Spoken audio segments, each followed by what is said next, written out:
Hello everyone, this is Brandon Nyes with Creative Safety Supply, and today we are going to be talking about forklift safety.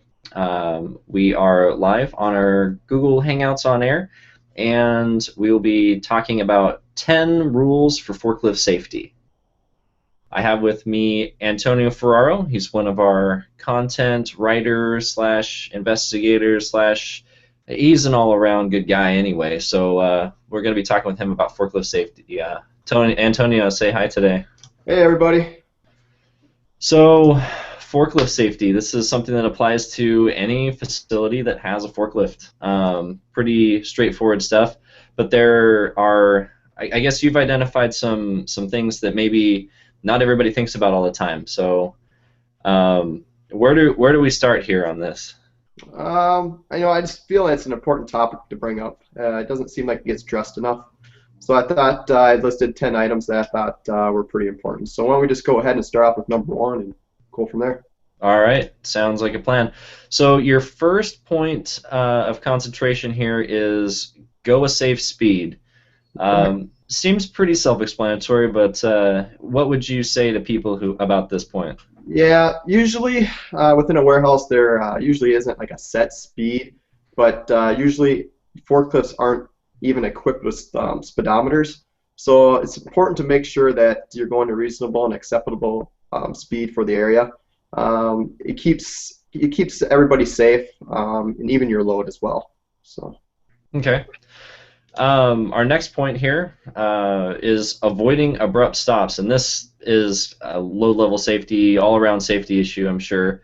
yeah, Um, correct. Yep. Correct, Brandon. Abrupt stops can compromise the safety of your load. It can cause injuries to others and yourself. So what really happens when you have an abrupt stop, it creates basically an unbalanced weight. So that's why it's important to avoid abrupt stops. okay.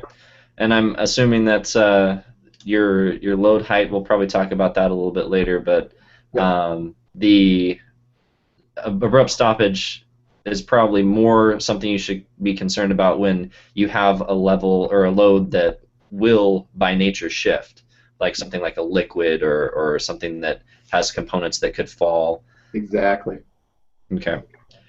Our next point here is pedestrians always have the right of way, and this isn't unique. This is Yep. something that every street corner pedestrians have the right of way. Yep. Just like a vehicle on the road, forklift is no different. Show the respect to the people on the foot within the facility. Give them the right of way. Okay. Now, this next point has to do with those people that are on foot and maybe who don't want to be.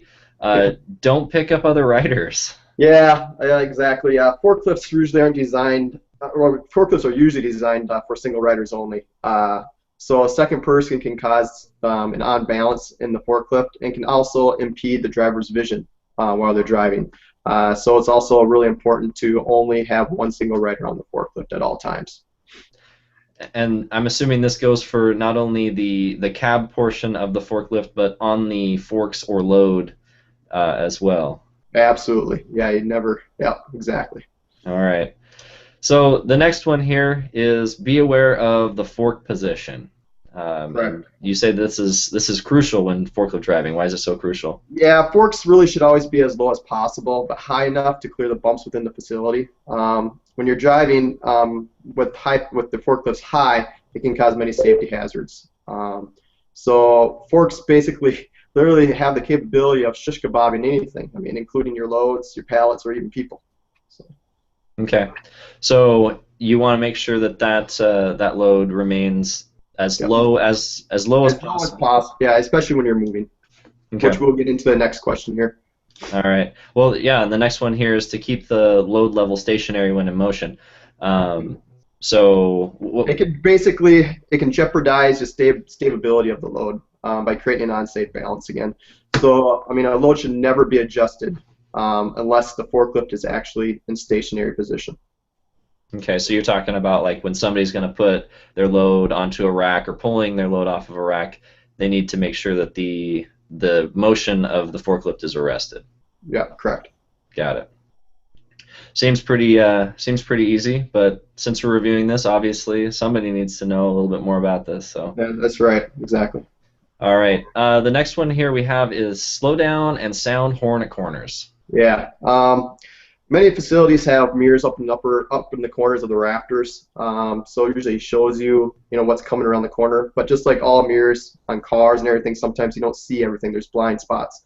So you always want to make sure you sound your horn around the corner, because you just never know what forklift's coming around the corner, or what person could be walking potentially around the corner.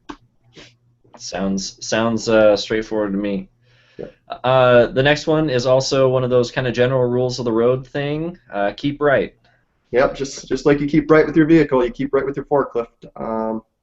Many times there's other forklifts and people that are utilizing the other lane. So, I mean, it's important to stay on the right side. If you don't, it creates a higher possibility for a injury, an incident. Okay. And in most facilities, they're obviously going to have forklift driving lanes and things Yeah, like there'll be that. like floor markings and everything like that to determine, what side you should be on. Good. All Or right. should So be. there definitely should be some Not markings all the in there. time, but there should be. The next one here is to watch out for blind spots, and this is going to vary from facility to facility. Yeah, it's unfortunate fact, but most facilities do have blind spots. So it's important to know your blind spots and use caution. It may be a really good idea to maybe set up some visual signs in specific areas where these blind spots are, so that when you do get close to them, or that way you know where they're at. You can visually see them and know. Sure. For facilities that might have adjusting inventory or pallets that come and go that create blind spots, what would you recommend for facilities like that? So, like when there's a lot of traffic, you're saying in those areas, or? Well, for example, I have a pallet that is 6 or 8 feet tall, and I set it down in an area, and that pallet now is an obstruction and creates a blind spot that otherwise wouldn't be there. What would Maybe you some, recommend yeah, for maybe some like those? floor markings in that area, potentially. Okay, Could cause a nice, so you can visually see the situation that you're talking about. gotcha. Okay. All right, and then the last one we have here is to keep alert to the floor condition. Yeah, this is, it brings up the same kind of point. This is often overlooked, I think, by many drivers. Spills happen, hazardous spills, or even box full of parts. This can cause your forklift to slip, slide, can cause tippage of your load or even your forklift. So drivers should really always be aware of the floor conditions around them. All right, just being in general aware. And Yes. that seems to be kind of the common theme among all of these steps is basically you just want to kind of use your brain, figure out exactly what's going on around you, and don't, I guess, rest on your laurels. Be more proactive in how you operate a forklift, because I mean it's just like a vehicle or heavy machinery or anything where you could really hurt yourself, you could hurt other people, you could ruin product. There's a lot that could happen just by your simple lapse of judgment. Yeah, that's absolutely true, Brandon. You just want to make sure you're alert, know your surroundings, and you'll be safe. All right, well, Antonio, any last words of wisdom? Anything that maybe didn't make the list, or a final thought? I think in many ways, driving a forklift is basically like driving a vehicle on the road. Treat the forklift with respect. I mean, as well as people walking around you, treat them with respect, and then I think you'll be safe. Alrighty. Well, thank you, Antonio, for talking with me today about forklift safety. I know this is Absolutely. it's a good issue for everyone to hear about, even if it's just a reminder. For some of those that are new to forklifts and need to know this information, it's a perfect kind of precursor to some of the things that they should expect to see in their facility. So thanks again for being with us. Absolutely. Thank you, Brandon, for having me. No problem. All right, everyone. This is going to wrap up our little Google Hangout on air today. We'll be doing more of these here in the near future, so stay tuned to our YouTube channel. Also, visit our website at creativesafetysupply.com, where you can look at our products, and you can also look over our blog. We have tons of content. Also, some content provided by Antonio and some of our other guys here. So We want to thank you for taking the time to be with us today, and we hope you have a great rest of your day.